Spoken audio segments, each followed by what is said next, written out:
Hello students.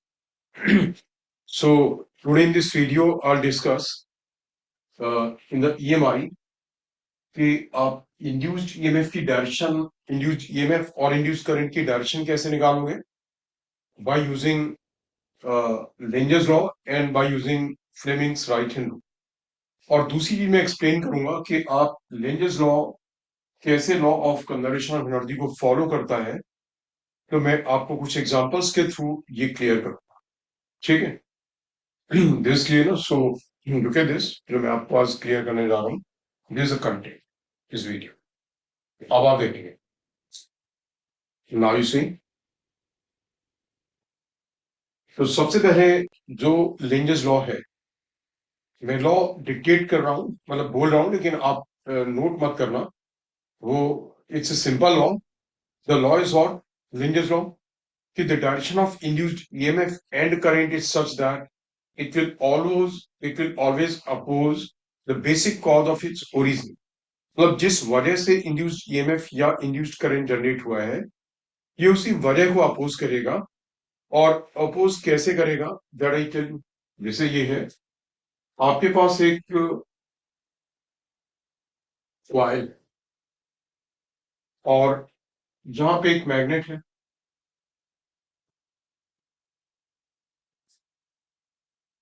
ये एक magnet है, नॉर्थ पोल साउथ पोल। और आप मैग्नेट को कॉइल की ओर ले जा रहे हैं।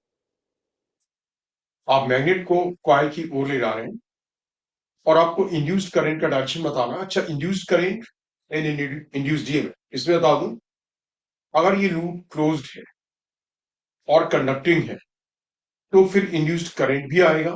और कोई भी एक चीज है कि लूप या तो क्लोज्ड नहीं है, मतलब कोई छोटा सा गैप है उसमें, और या फिर ये कंडक्टिंग नहीं है, तो इंड्यूस्ड ईएमएफ तब भी जनरेट होगा, लेकिन तब इंड्यूस्ड करंट नहीं आएगा। सुनाओ से, अब जब इस ओर ले जा रहे हैं मैग्नेट को, तो इसमें इंड्यूस्ड करंट का डायरेक्शन क्या होगा?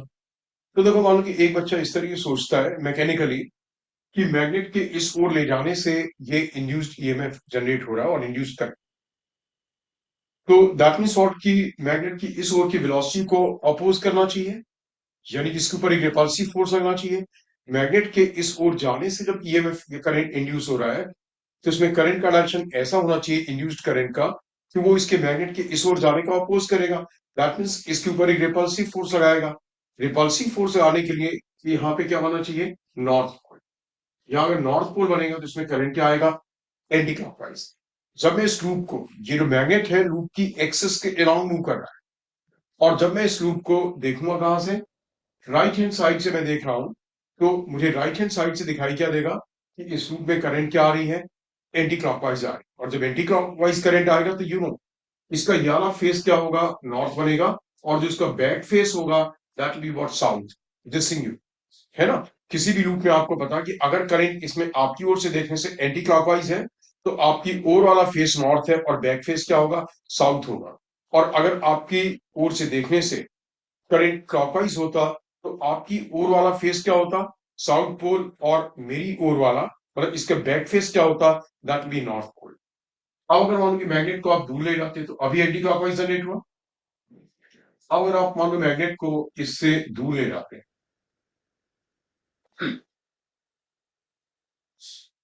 आप दूर ले जाते हैं, तो अब आप देखो, ये ईएमएफ या इंड्यूस्ड करंट जो जनरेट होगा, ये अपोज किससे करेगा? मैग्नेट के दूर जाने को, क्योंकि मैग्नेट के दूर जाने की वजह से जनरेट हो रहा है। मैग्नेट के दूर जाने की वजह से जनरेट हो, राइट? तो अब दूर जाने की वजह से जनरेट हो तो इसे अट्रैक्ट करेगा, दूर जाने का अपोज करेगा। यानी यहाँ साउथ पोल, तो यहाँ पे करंट क्या आएगी? क्लॉकवाइज। जब आप इसे राइट साइड से देखेंगे, तो राइट साइड से देखने में इसमें करंट क्या आएगा? It will B clockwise. सोचिए इसमें क्लॉकवाइज करंट, सो दैट ये साउथ बन जाएगा। और इसका बैक फेस क्या होगा? नॉर्थ होगा। सो दैट कि साउथ नॉर्थ को अट्रैक्ट करेगा। ये तो वो आपने की मैकेनिकल मूवमेंट से निकाला। ये आपने निकाला कैसे? मैकेनिकल मूवमेंट से। अब अगर मान लो कि मैं इसी चीज को मैग्नेटिक फ्लक्स के टर्म्स में बोलता, तो आप देखोगे, जब आप इस मैग्नेट को इस ओर ले जा रहे हो, तो इस लूप में जो इस ओर वाली लाइंस ऑफ फोर्स होंगी, मैग्नेटिक लाइंस ऑफ फोर्स होंगी इस ओर, इस मैग्नेट के ड्यू टू, उनका नंबर इंक्रीज हो रहा है। उनका नंबर क्या हो रहा है? इंक्रीज हो रहा है। उस ओर जाने वाली मैग्नेटिक लाइंस ऑफ फोर्स का नंबर इंक्रीज हो रहा, और इंड्यूस्ड करंट क्या चाहेगा कि उस ओर जाने वाली लाइंस ऑफ फोर्स को अपोज करेगा, यानी इंक्रीज को अपोज करेगा, यानी इंक्रीज नहीं। तो अगर उस ओर वाली लाइंस ऑफ फोर्स के नंबर के इंक्रीज होने का अपोज करेगा, तो करंट की डायरेक्शन ऐसी होगी कि वो अपनी magnetic lines of force induced current वाली मैग्नेटिक लाइंस ऑफ फोर्स इस ओर प्रोड्यूस कराएगा। उसके लिए this should be what, north pole, और ये नॉर्थ पोल बनी रहा है, एंटी क्लॉकवाइज करंट। सिमिलर, अब अगर आप मान लो कि मैग्नेट को इससे दूर ले जा रहे हो, तो जो इस ओर जाने वाली लाइंस ऑफ फोर्स है नॉर्थ से, उनका नंबर कम हो।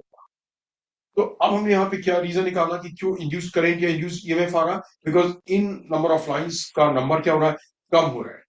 तो ये इंड्यूस करंट क्या करेगा, इसे अपोज करेगा।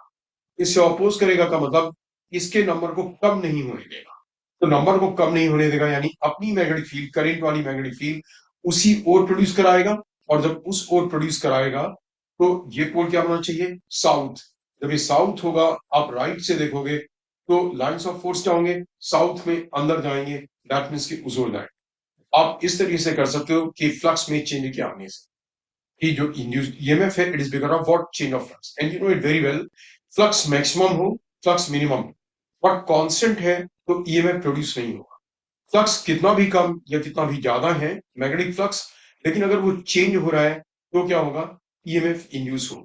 और उस ईएमएफ का डायरेक्शन, इंड्यूस्ड करंट का डायरेक्शन, आप अच्छा जैसे मान लीजिए लूप, ये वो था, सपोज कि लूप इंसुलेटिंग होता, कंडक्टिंग नहीं होता, तो करंट नहीं होता। बट बिल्कुल आप क्या करोगे, जैसे कि करंट है इंसुलेटिंग में भी निकालोगे ऐसी, वो इंड्यूस्ड ईएमएफ का डायरेक्शन आ जाएगा। जैसे इस केस में इंड्यूस्ड करंट का डायरेक्शन है एंटी क्लॉकवाइज, तो बस इंड्यूस्ड ईएमएफ का डायरेक्शन भी एंटी क्लॉकवाइज। जैसे इंड्यूस्ड ईएमएफ का डायरेक्शन कैसे, अकॉर्डिंग टू किरचॉफ से, आप किरचॉफ लॉ में लेते थे ना एक ईएमएफ का डायरेक्शन लूप के लिए, ऐसे यहाँ पे क्या होगा, इस केस में एंटी क्लॉकवाइज और इस केस में क्लॉकवाइज। आप करंट से ही सब कुछ आर्ग्यू करो, although it might be insulating loop और it there might be cut जिसमें कि करंट नहीं है, बट आप करंट के टर्म्स में ही सब कुछ निकालोगे and you find the correct direction of what, induced EMF also. ये चीज क्लियर हुई बच्चों। तो मैकेनिकल मूवमेंट से, और या फिर दूसरी चीज बच्चों इससे, चेंज ऑफ फ्लक्स से, कि किस और लाइंस ऑफ फोर्स है, क्या वो लाइंस ऑफ फोर्स इंक्रीज हो रही हैं, कुछ ऐसा कर रहे हैं हम लोग, लाइंस ऑफ फोर्स इंक्रीज हो रही हैं, तो इनके इंक्रीज होने का अपोज करेगा, दैट मीन्स उसके अपोजिट डायरेक्शन में अपनी लाइंस ऑफ फोर्स प्रोड्यूस कराएगा इंड्यूस्ड करंट की। और अगर लाइंस ऑफ फोर्स एक सर्टेन डायरेक्शन की डिक्रीज हो रही है, तो इंड्यूस्ड करंट क्या करेगा, उस ओर की लाइंस ऑफ फोर्स को इंक्रीज कराने के लिए इंड्यूस्ड करंट जनरेट करेगा। ठीक है, अब मैं और examples you will see, now see the next example. मान लीजिए आपके पास ये एक infinite long current carrying wire है, जिसमें कि करंट मैंने आपको दिखाई है इस ओर है, ठीक है ना, जो करंट का डायरेक्शन है इट्स इन दिस डायरेक्शन, और ये करंट आई टाइम के साथ इंक्रीज हो रहा है, करंट आई टाइम के साथ इंक्रीज हो रहा है। आपसे क्वेश्चन क्या पूछा गया, इन द सेम प्लेन, जिस प्लेन में ये वायर है, ये इस प्लेन में, उसी प्लेन में एक लूप है, एक सर्कुलर कंडक्टिंग लूप। अब बोला गया कि जब आप इसमें करंट इंक्रीज कराओगे, इनफाइनिट लॉन्ग वायर में राइट साइड, राइट की ओर करंट है, और आप उस करंट को इंक्रीज कराओगे, तो इस लूप में इंड्यूस्ड करंट किस होगा। बच्चों आप देखो, इसकी जो करंट है उसके due to magnetic lines of force इस लूप के अंदर होंगी, और वो मैग्नेटिक लाइंस ऑफ फोर्स किस ओर होंगी, आपकी, आपकी ओर आएंगी ना। इसमें करंट इस ओर है, तो मैग्नेटिक लाइंस ऑफ फोर्स किससे, ये मैक्सवेल थंब्स रूल से किस ओर आएंगे, राइट, आपकी ओर, बाहर की ओर है। इसकी लाइंस ऑफ फोर्स आपकी ओर, मैं बनाता हूं। जब लाइंस ऑफ फोर्स बाहर की ओर होती है तो आप करते क्या हो, आप बनाते हो डॉट, है ना, सर्कल के अंदर डॉट, और सर्कल के अंदर डॉट का मतलब लाइंस ऑफ फोर्स आपकी ओर, और ये लाइंस ऑफ फोर्स का नंबर क्या होगा, इनका इंक्रीज करेगा। आप जब करंट की डायरेक्ट करंट का मैग्नीट्यूड इंक्रीज कराओगे, तो बाहर की ओर आने वाली लाइंस ऑफ फोर्स का नंबर क्या होगा, इंक्रीज होगा। जब बाहर की ओर आने वाली लाइंस ऑफ फोर्स का नंबर इंक्रीज होगा, तो इंड्यूस करंट क्या करेगा, it will try to oppose the increase, उन्हें इंक्रीज नहीं होने देगा, यानी कि अपनी मैग्नेटिक लाइंस ऑफ फोर्स किस ओर जनरेट कराएगा, अंदर की ओर। और अंदर की ओर लाइंस ऑफ फोर्स जनरेट कराने का मतलब ये हुआ कि जो करंट का डायरेक्शन आएगा, करंट का डायरेक्शन कैसा आएगा, इट विल बी क्लॉकवाइज, ये क्लॉकवाइज करंट आएगा। Is that clear? यहां कोई मैकेनिकल मूवमेंट नहीं है, तो आप मैकेनिकल मूवमेंट से नहीं निकाल पाओगे। आप केवल इस चीज से निकाल पाओगे कि पहले लाइंस ऑफ फोर्स किस ओर थी, आपने निकाला बाहर की, और वो लाइंस ऑफ फोर्स क्या हो रही है, इंक्रीज हो रही है, बिकॉज करंट इंक्रीज हो रहा है। तो बाहर की ओर लाइंस ऑफ फोर्स इंक्रीज होने को अपोज करेगा इंड्यूस करंट। दैट मीन्स कि अपनी मैग्नेटिक लाइंस ऑफ फोर्स अंदर की ओर प्रोड्यूस कराएगा, और उससे करंट क्या आनी चाहिए, तभी होगा ऐसा जबकि करंट क्लॉकवाइज होगी। अब मान लो बच्चों ये होता कि आप देखोगे, मान लो ये होता कि एक वायर में करंट लेफ्ट की ओर है, करंट किस ओर है, लेफ्ट की ओर, ठीक है, और ये करंट डिक्रीज हो रहा है, टाइम के साथ ही करंट डिक्रीज हो रहा है। यू सी, करंट आई है, इट्स डिक्रीजिंग विद टाइम, और यहां पे एक लूप है। अब इस लूप पे बोला बोला गया इंड्यूस करंट इस ओर होगा, बस निकालो, करंट इस ओर है, तो राइट हैंड थंब रूल से हम निकालते हैं कि करंट इस ओर है। आप देखो, आपने किया, थंब की डायरेक्शन में करंट किया, करंट की डायरेक्शन में थंब किया, और मैग्नेटिक लाइंस ऑफ फोर्स क्या आ रही, अंदर की ओर आ रही। तो लाइंस ऑफ फोर्स अंदर की ओर है, दैट मीन्स की इस तरीके से जो लाइंस ऑफ फोर्स है अंदर की ओर है, तो आपने क्रॉस बनाया कि लाइंस ऑफ फोर्स अंदर की ओर है ना। अब ये करंट क्या हो रहा है बच्चों, डिक्रीज कर रहा है। So because this current is decreasing, ये करंट डिक्रीज कर रहा है, इसका मतलब कि अंदर की ओर की लाइंस ऑफ फोर्स क्या करेंगे, डिक्रीज करेंगे। अगर अंदर की ओर की लाइंस ऑफ फोर्स डिक्रीज करेंगी, तो according to Lenz law induced current का डायरेक्शन ऐसा होना चाहिए कि वो उसे इंक्रीज कराने की कोशिश करेगा। तो अगर अंदर की ओर की लाइंस ऑफ फोर्स इंक्रीज कराना है, तो करंट कैसा आना चाहिए, क्लॉकवाइज। करंट कैसा आना चाहिए, इट शुड बी क्लॉकवाइज। तो क्लॉकवाइज करंट आना चाहिए, आपको दिखाई दे रहा ना ठीक से कि it will be what, it will B clockwise current, ठीक है ना, करंट आना चाहिए क्लॉकवाइज, राइट। ये फ्लक्स के चेंज से आप समझ गए, मैकेनिकल मूवमेंट से भी समझ गए। मैं एक और एग्जांपल आपको दे रहा हूं, सीरीज। आपके पास एक इनफाइनिट लॉन्ग वायर है, कैरिंग करंट आई, और यहां पे एक स्क्वायर लूप है। आप इस लूप को इस ओर कैरी कर रहे हैं विद सर्टेन वेलोसिटी। अब जब आप इस लूप को इस ओर कैरी कर रहे हैं विद सर्टेन वेलोसिटी, तो बोलोगे इस लूप में current clockwise, induced current clockwise होगा या एंटी क्लॉकवाइज होगा। लुक एट दिस, ये जो आपके पास इनफाइनिट लॉन्ग वायर है, उस इनफाइनिट लॉन्ग वायर की मैग्नेटिक फील्ड इस लूप में किस ओर होगी बच्चों, अंदर की ओर आएगी ना, अंदर की ओर। राइट हैंड लॉ से देखोगे तो किस ओर आई, अंदर की ओर मैग्नेटिक लाइंस ऑफ फोर्स आ रही, आपने अंदर की ओर मैग्नेटिक लाइंस ऑफ फोर्स बना। अब आप देखो, जब आप इस लूप को दूर ले जाओगे, तो इनफाइनिट लॉन्ग वायर की मैग्नेटिक फील्ड इसके पास में ज्यादा होगी, और दूर क्या होगी, कम होगी। दैट मीन्स कि जब आप लूप को दूर ले जाओगे, अंदर जाने वाली मैग्नेटिक लाइंस ऑफ फोर्स का नंबर क्या होगा, कम हो जाएगा। जैसे जैसे मैग्नेटिक फील्ड कौन प्रोड्यूस करा रहा है, इनफाइनिट लॉन्ग वायर, और जब आप इनफाइनिट लॉन्ग वायर से दूर जाओगे, तो इसकी मैग्नेटिक फील्ड क्या होगी, पास में ज्यादा होगी, v naught by 2 pi into I by r. जब आर इंक्रीज होगा, तो बी की वैल्यू क्या होगी, कम। दैट मीन्स के number of magnetic lines of force क्या हो जाएंगी, कम हो जाएंगी। और इंड्यूस करंट क्या करेगा, उन लाइंस ऑफ फोर्स को इंक्रीज कराने की कोशिश करेगा। अगर इंक्रीज कराने की कोशिश करेगा अंदर की ओर की लाइंस ऑफ फोर्स, तो बच्चों करंट कैसा आना चाहिए, क्लॉकवाइज, ये आना चाहिए क्लॉकवाइज। अब दूसरे तरीके से देखो, मैकेनिकल मूवमेंट से आप इसे दूर ले जा रहे हो, तो दैट मीन्स कि इंड्यूस्ड करंट का डायरेक्शन कैसे होगा, कि ये इसके दूर जाने का अपोज करेगा। दूर जाने का अपोज कैसे करेगा, अगर इस लूप में और वायर में एक अट्रैक्टिव फोर्स डेवलप हो, they are in the same plane, अगर एक अट्रैक्टिव फोर्स डेवलप, और अट्रैक्टिव फोर्स के लिए इन वायर्स में करंट क्या होना चाहिए, it should be in the same direction. अगर यहाँ पे करंट सेम डायरेक्शन, तो इनमें अट्रैक्टिव फोर्स होगा, और उसके चलते इसे दूर जाने का अपोज करेगा, तो करंट शुड बी और क्लॉकवाइज। बच्चों समझ गए ना इसे। अब मैं बच्चों इन चीजों को एनर्जी के टर्म्स में एक्सप्लेन करता हूं, यू विल सी दिस।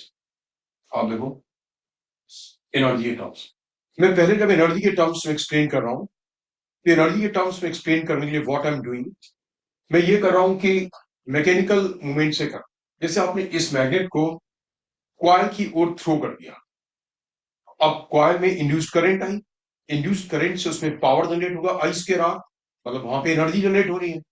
इसका मतलब कि ये एनर्जी कहां से आई, ये एनर्जी अगर ये मैग्नेट का मोशन अपोज किया रहेगा, उसकी वेलोसिटी, इसके ऊपर रिपल्सिव फोर्स लगेगा, फिर अब उसकी वेलोसिटी अपोज होगी, उसकी वेलोसिटी डिक्रीज करेगी और काइनेटिक एनर्जी क्या होगी, कम होगी।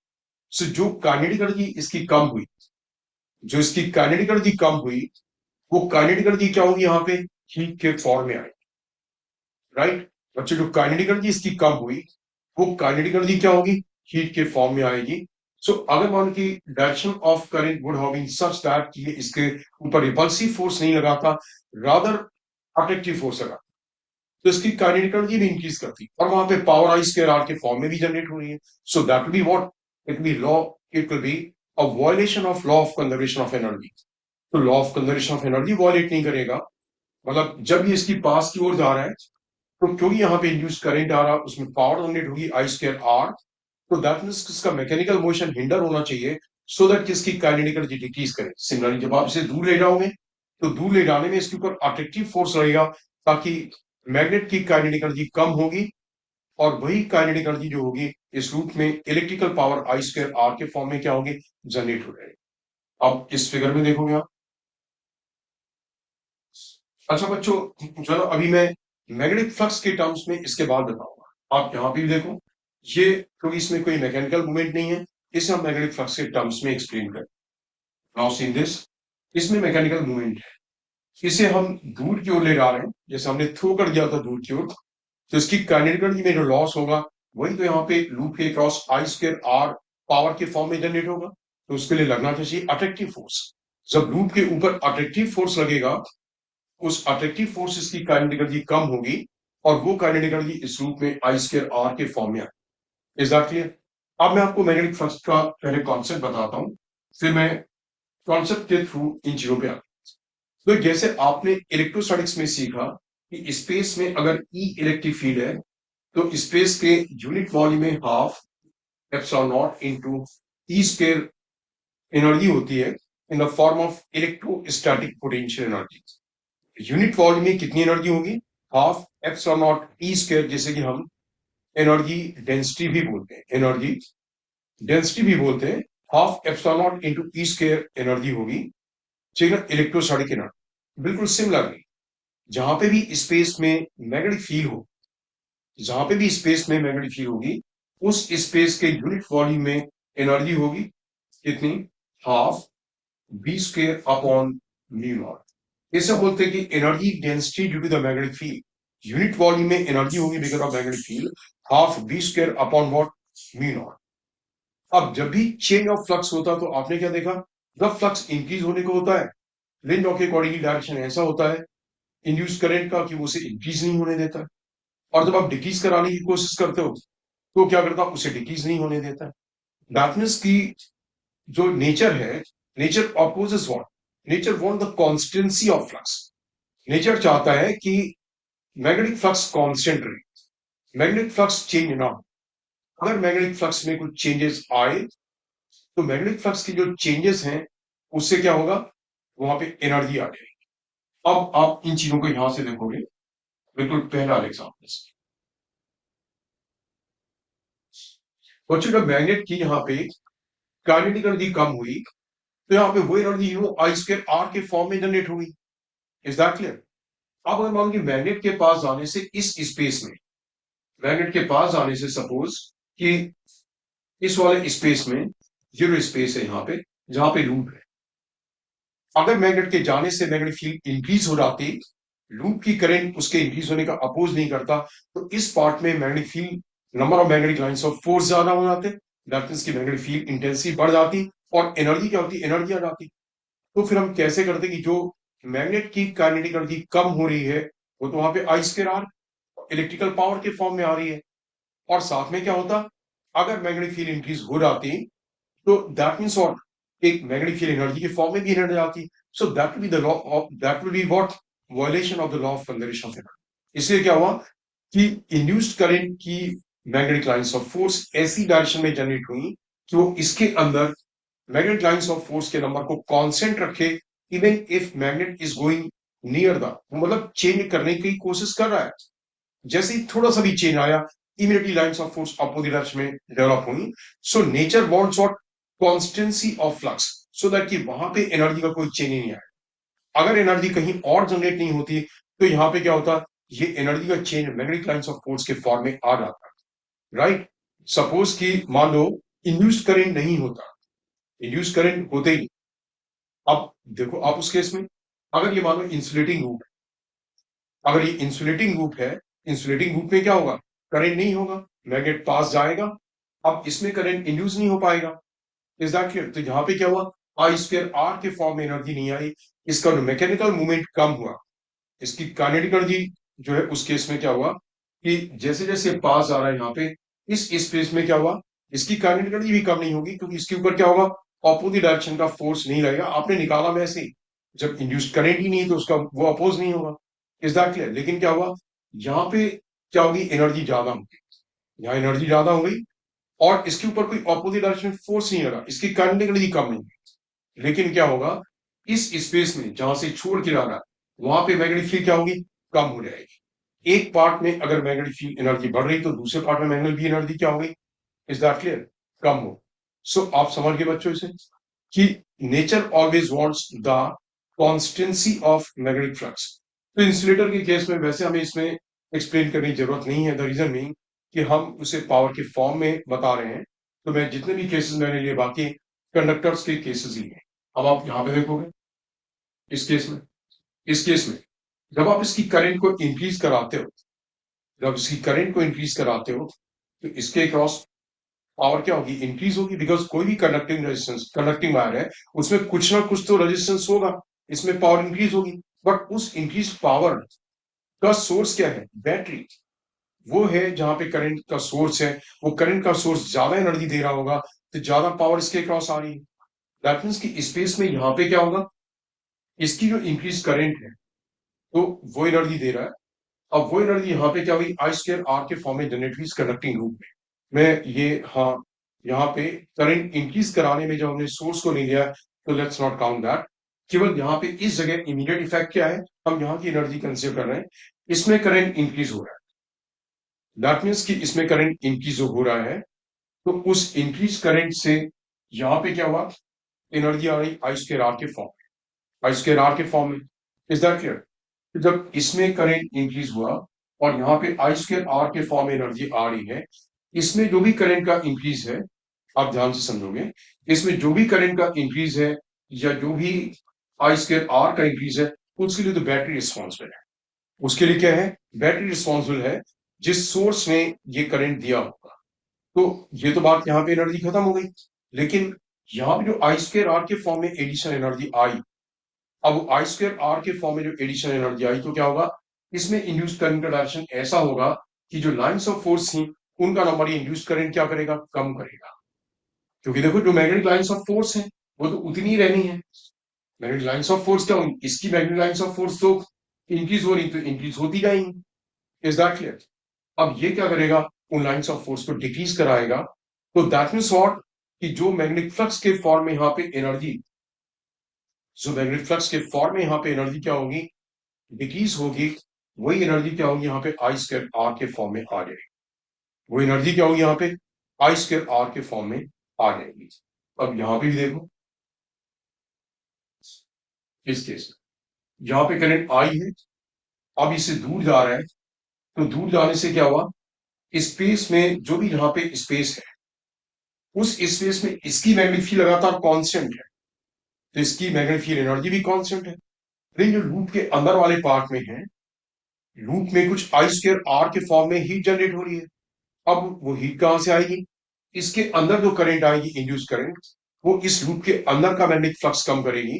मतलब अगर ये करंट नहीं होता तो जितनी मैग्नेटिक लाइंस ऑफ फोर्स होंगी, मैग्नेटिक लाइंस ऑफ फोर्स उससे कुछ कम हो जाएंगी, तो मैग्नेटिक फ्लक्स के फॉर्म में एनर्जी कम हुई, half B square upon mu naught वाली वो एनर्जी आई स्क्वायर आर के फॉर्म में आ गई। Is that clear?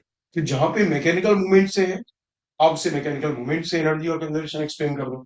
बट अगर आपसे मैग्नेटिक फ्लक्स के फॉर्म में पूछा जाए तो मैग्नेटिक फ्लक्स के फॉर्म में आप ठीक से बताओगे कि जहां पे स्पेस में मैग्नेटिक फील्ड है उस मैग्नेटिक फील्ड के फॉर्म में भी क्या होती है, एनर्जी होती है। तो और नेचर की टेंडेंसी है it will try to oppose the change of magnetic flux, मतलब कॉन्स्टेंसी ऑफ मैग्नेटिक फ्लक्स।